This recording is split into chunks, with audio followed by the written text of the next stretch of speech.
Hello, everybody, and welcome today. Barlow, how are you doing? I'm awesome, man. How are you? Awesome. I appreciate you joining me today. I love it. I'm super excited. Yes. So today we're going to talk about Curse City. No, we're not talking about Curse City.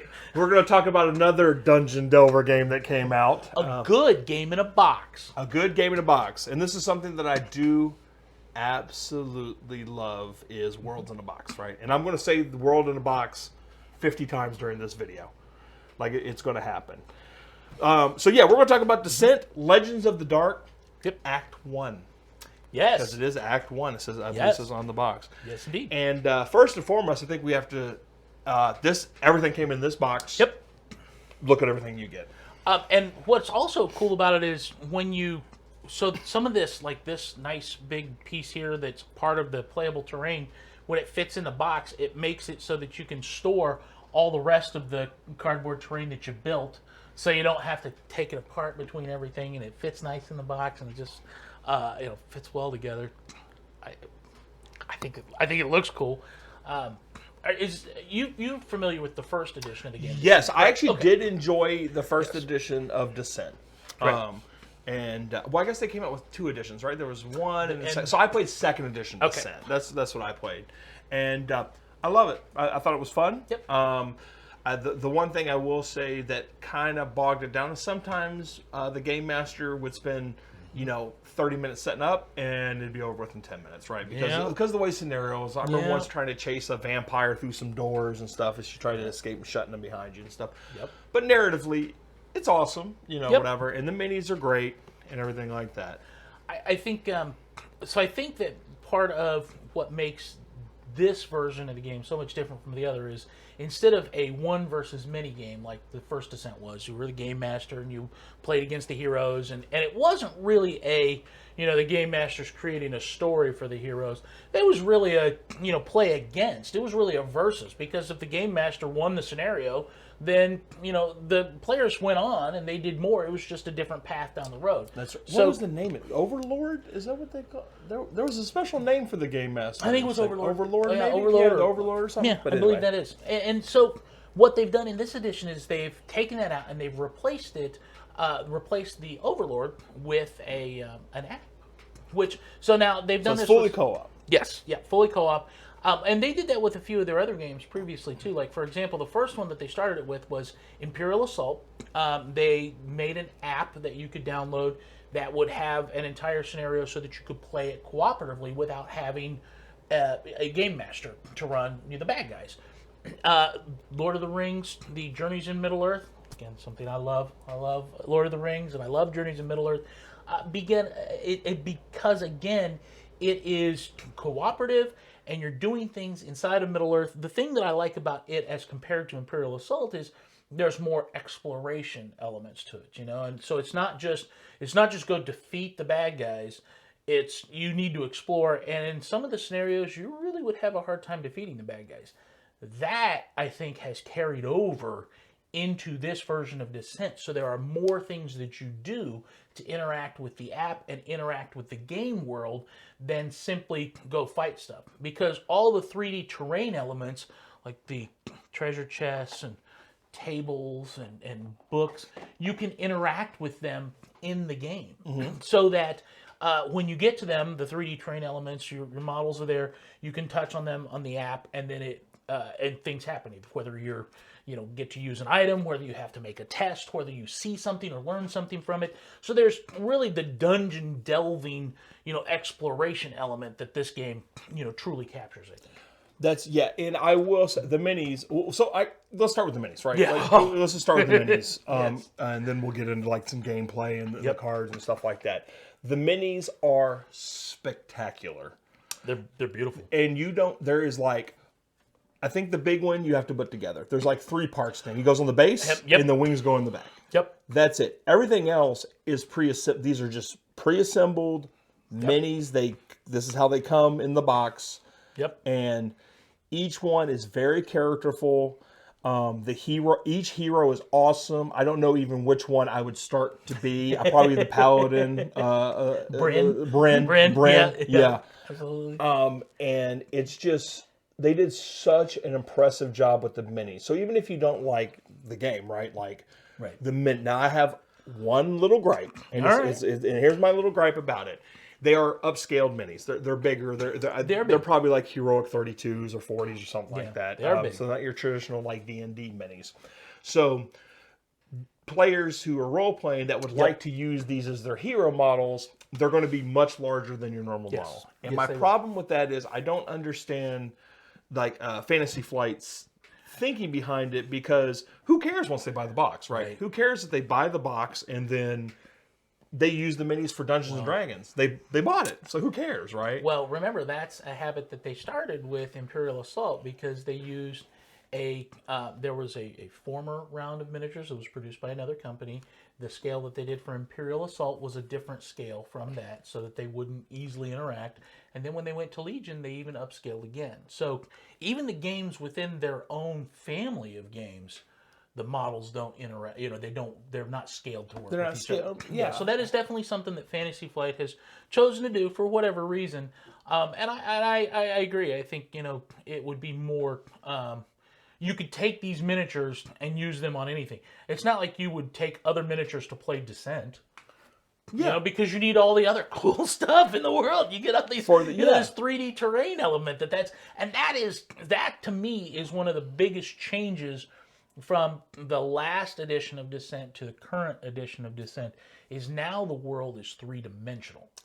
So that's a big change. Aside from the upscale on the minis where they started, which is definitely, but now the world is 3-dimensional, and they can illustrate that on the app with 3-dimensional views of where things are at. So to your first point about how in the other game it took a long time to build the board and get it ready, and sometimes it went. I suspect that we'll still see those challenges, that it's going to take a while to build the board together, but I don't think it's going to be necessarily as complex as it was before, because now you're putting these 3D elements of terrain together, and the app is showing you how to do that, rather than having to flip through the scenario book. And be like, okay, well, which tile is this? This looks like this tile, and that's where we always struggled, was like, okay, which tile is this? And you can barely read what number the tile is. Is it 102? Is it 10? And so I think that having the app, help you lay that out is going to be a lot easier. Okay, so let's actually talk about the terrain, right? Yes. So this all came like tokens and stuff. Yep. This is flat, and then you build it, and it probably took us 20 minutes with 3 of us. Yeah, to with do 3 of us, it was about 20 minutes. There was 3 of us. This one was a thing. There's a lot of pieces to this dragon. There's a lot to him, but he looks really neat. I was gonna say, there was a thing with that one. Give it a little turn there, give it a little twirl. There you go. You see, you did so good. And look at his little back. Look at this. He's got all of his little vertebrae. He's a little bone dragon there, monster. He looks cool. Now each one of these pieces, I will say, once we got together, are really cool looking. Oh yeah. And they are. I am going to we're going to nitpick again. It's for me is. They should have just been plastic minis, right? These are so good and so well done. You could have made these awesome. Yeah. And would it have been cost prohibitive to the game? Maybe, But would it have been worth the additional money? Yeah. Yeah. I mean, you probably could have charged up a little bit more if you put, made all these like actual plastic. But they're great. Totally agree. They are Totally great. agree. I don't want I don't want people to be like, oh man, he might not like the game. I was like, no. I think it's awesome. You get the world in the box again. I'm going to put a counter down there every time I say world in the box. And when was the last time you had a miniatures board game that had 3-dimensional terrain? That was not just a few 3-dimensional elements, but a miniatures board game that had the entire game was, built around having a 3-dimensional world. Yeah, absolutely. And they want to get it, and they look great. They do look good for cardboard and stuff like that. Let's illustrate some of that 3-dimensional world building stuff. Okay. Because as we talk, do you mind giving me a few of those small tiles? The tiles? Yeah. So what you can tell is the way that the flat pieces, the boards are built, there's little slots in the corners, right? And that's so that as you're building it together, each of the little pillars where you can make it multiple levels can connect so that you end up with Here, again, a 3D place, and we can have a stairwell that goes up to it based on standardized heights. I'm gonna get the box out of the way. Yeah. Let's get the box out of the way there. They know what we're talking about. So there's standardized heights that you can build and have now, and the way the game board gets laid out per the app is going to be like this, so that you may have, different of these may be on the ground, on the lower level, and what I think is one of the really cool elements over here. Let's take a look at this. They've even got what they're calling underlays, so you can put that under your stairs there, and if you had a walkway, see exactly. So if you fall off the stairs, you go into water. Into water and stuff like the underlays are a thin cardboard, so that they fit. They basically don't take up any extra move. Unlike the so you could cardboard. put like the underlay under here, Exactly. and then you get like a little water effect, or a dock or something. a dock or something like that. Now maybe that's why they did the, because it is very modular, right? Oh, very. yeah. So maybe that's why they did that. Well, and one of the things so not having played through all of the scenarios, one of the things that's challenging in this is these are the books that come with this set. So we've got a quick learn to play, which is essentially, here's the actions your character can take, here's the dice you roll when you're asked to make a skill check, things to expect, how you equip things. And then there's a lore book, and the lore book tells you about the world and what's happening and why you're out adventuring. Notably missing from this, obviously, is the scenario book. Okay. Because the scenarios are all from the app. It's in the app. So you're going to be surprised every time. Unlike some of the earlier games where you can go through the scenario book and say, oh, well, if you win this scenario, then go here. If you lose, go here. You're not able to do that, that's similar. You can't take the peak. That's exactly right. You can't take the peak. You can't. You have to use the app to play through the scenario. You can't lose the temptation. You have Right. to, So given the tiles, given the multiple sides and the different designs on the different tiles, given the underlays that they've done, there just seems I hate to say endless possibilities, but there are just a vast number of setups that they could do to make interesting 3D worlds that you would be dungeon delving. Yes. Now, do you know if the app does it make sound effects? It does. And music too? Absolutely. Music, sound effects. It's got background effects, so when you're in parts of the dungeon, certain things have absolutely does all that stuff. How many smartphones or things do you need? Does everyone have to have one, Nope. or just one? Just one. And so when I play it, we're very lucky in that we have it on one device and we're able to cast it up to the large screen that's in our game room, so that we can play it on the large screen and everybody can see that. Another option is if you have, like a computer, a laptop, or if you have a tablet device or something that is within reach of at least one person but visible to everybody else, you can easily play that way too. Okay, so the app does everything, right? So Yes. it automates the monsters. It makes where Yes. the monsters go attack. Now, do they attack the closest, or is it does it game master it? Game There's an masters AI to it. There's an AI, and the AI tracks a ton of information about your characters, the equipment that you have, what your characters are doing, where they're located. There's a ton that the app tracks, and it is intelligent. So it drives the monsters, not just so they couldn't operate like they would in the earlier game, where if the monsters, or I'm sorry, in some of the games where they are total co-op and they have a function, if it's within a move distance, move here Towards the closest guy, exactly, or whatever. Exactly.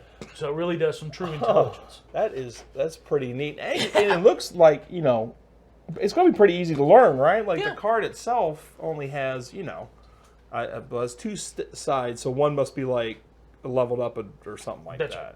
That's right. And it's pretty straightforward. The other thing about the game, I think that people need to know, is that it's not just a combat oriented game. It is truly dungeon delving. You're finding treasure. You're going on missions. You have objectives, and the app is setting that stage for you, getting it to do all those things for you. Okay, now do you know how many adventures are in Act 1? I don't. Because you can't take a peek? That's right, I can't peek. I don't know. I don't know. I wonder if we If we don't do well, does it give us fewer? And if we do really well, it gives us more? I don't know. That's actually something else. The number of players. You can play this as a solo game. So one player with an app, you can play this on your own. Well, that is pretty. Now, are you just one adventurer, or do you take like a party of 4 or something into the dungeon? I believe when you set up, you can do either. Oh. So you can set it up for they don't necessarily recommend that. It's so you only put the can numbers in the app of how many Yes. adventurers Yes. are there, right? And then the app just there's an AI to that. They did a There lot is. into that. There is. Yep. Wow. Here's who's going on the adventure. Here's the ones because you can see all the different heroes. Well, so the app supports up to 4 players right now, so 1 to 4. So even though there are six hero models and 6 hero cards, only 4 of them get to go, and you can switch those out. So there's a lot of I guess learning about the abilities of each of the characters and what they do, and it's something that Seems really cool. Yeah, right? yeah. Now, really is there fun. anything that you're kind of like leery about, maybe, or something that you're like, I have to try that to see if that's something? So for me, I think that the mechanics of the first Descent were pretty straightforward and they were pretty simple. And judging from this, it seemed to me that when they looked to revise the mechanics, in their attempt to make them some sort of revision, they didn't necessarily look towards the eye of simplifying them. Okay. So I think that some of the dice now I am very optimistic that the app will just, because the app tells you here's the test to make, and here, so you have your dice, you know what you roll, and you can make that out, and then you put the result into the app and it tells you what happens. So I'm very hopeful that even though some of the mechanics are a little, not necessarily simpler, that the interpretation of the results is going to be much smoother as a result of the app, rather than having to figure out like you did in the first game some of the stuff where it was at. And but I think that also the trade-off for that is there's more you can do, right? So you can do way more in the game. So that's something that I'm way excited about. Well, yeah, I guess as we get further into it, they can do updates to the app too, right? And release new adventures, and with Act 1, right? That's right. In one, and I actually don't know if they have more planned out. Surely they have more acts already planned out, right? This is brand new, so I'm not sure. Yes. I would have to imagine. Now, if I was judging by their other games that they've done, so for example, Imperial Assault, you bought the app that would, when they went to this, of course, the core game wasn't that, but when they went to the app, there were other adventure paths that you could buy in the app. So same thing with the Lord of the Rings. You can buy the expansions, which are actual physical expansion packs with models, and then stories. And then when you bought that, you could enter it into the app and you automatically get it. Or there are other adventures that you can pay for in the app that use those models, but you can go on. So using the same core set, but it's a different story. So a different path that they put into the app. So again, you pay, but it's not expensive. So it's not like you pay $10. You pay a few bucks, and all of a sudden now the same models that you just used and you completed an entire adventure. Well, now you have a whole other one that you can go down. And this is set up for that exact same model. Right now, I don't see any other adventure paths besides the core ones, but there has to be more boxes coming, right? Because why would you say Act 1, right? Exactly. If you were going to release more boxes. Exactly. Man, I tell you, I'm actually really excited. So when the box first came in, you look at it and everything, and I opened it up and we looked at it and stuff, and I was just like, oh, that's pretty cool. The minis, I was stunned by the minis. I was blown by them. They look great.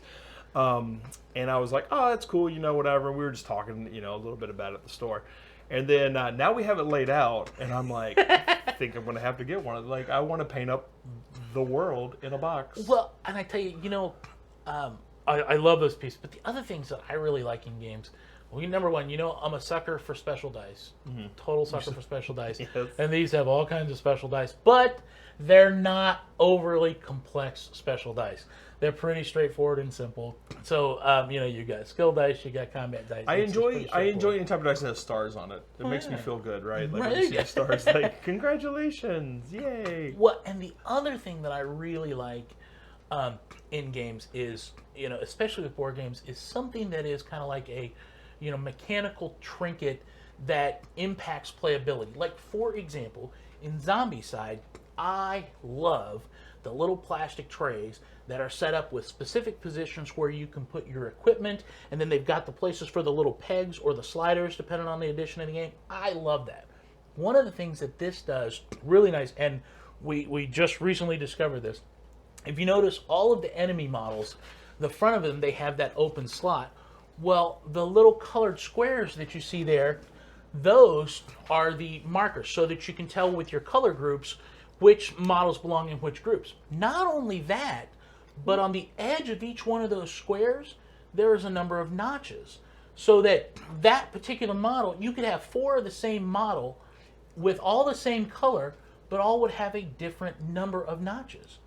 So it's a really nice little setup that is kind of mechanically a way to differentiate your models if you don't want to paint your models differently. You know, I mean, these are unpainted right now. Right now, when we're going to play the game, it's there. You know, we're going to play with a painted set because that's just, you know. Well, because it's minis, right? Like, that's the thing. Like, and to each his own. That's but, right. Like, that's right. You know.